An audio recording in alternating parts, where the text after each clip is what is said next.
Hi అండి. ఇంకా ఈ రోజుతో కార్తీక మాసం అయిపోతుంది కదండీ! ఇంకా పోలిపాడ్యమి అంటారు కదా ఈరోజు.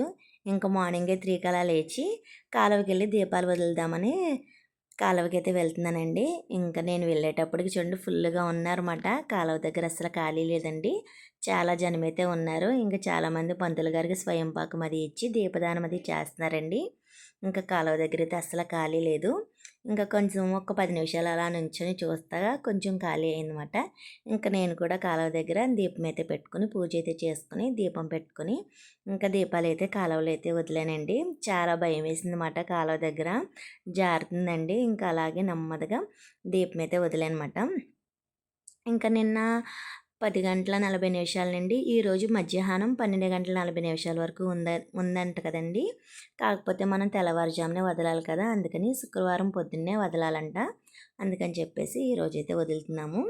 ఇలా కాలువ దగ్గర వదిలితే చాలా బాగుంటుందండి. దీపాలు చాలా నిండుగా ఉంది. కాలువలో అందరూ వదులుతున్నారండి. దీపాలు అలా వస్తూ ఉన్నాయి. చాలా అందంగా ఉందన్నమాట. ఇంకా దీపాలైతే వదిలేసి ఇంకా దండం పెట్టుకొని నేనైతే ఇంటికైతే వచ్చేసానండి. ఇంకా ఇంటికి వచ్చి స్వామి మనమాల కూడా ఇంటి దగ్గర పూజ అయితే చేసుకుంటున్నారు. నేను కూడా ఇంటి దగ్గర పూజ చేసుకోలేదండి. ఇంకా వాళ్ళతో పాటు కూర్చొని నేను కూడా ఈరోజైతే పూజ చేసుకున్నాను. ఇంకా ఈ రోజుతో కార్తీక మాసం లాస్ట్ కదండి. ఇంకా ముగ్గురం కూర్చొని ఇంటి దగ్గర పూజ అయితే చేసుకున్నమాట. మీరు కూడా ఇలా కాలువ దగ్గరికి వెళ్ళి దీపాలు అయితే ఎవరన్నా వెలిగిస్తారా? వెలిగిస్తే కామెంట్ చేయండి.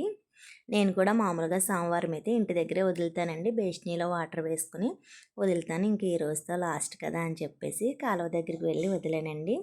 ఇలా వెలిగిస్తే చాలా ఆనందంగా ఉంటుంది. ఈ వీడియో నచ్చితే లైక్ చేయండి. అలాగే మన ఛానల్ కొత్తగా చూసేవాళ్ళు సబ్స్క్రైబ్ చేసుకోండి. Bye friends.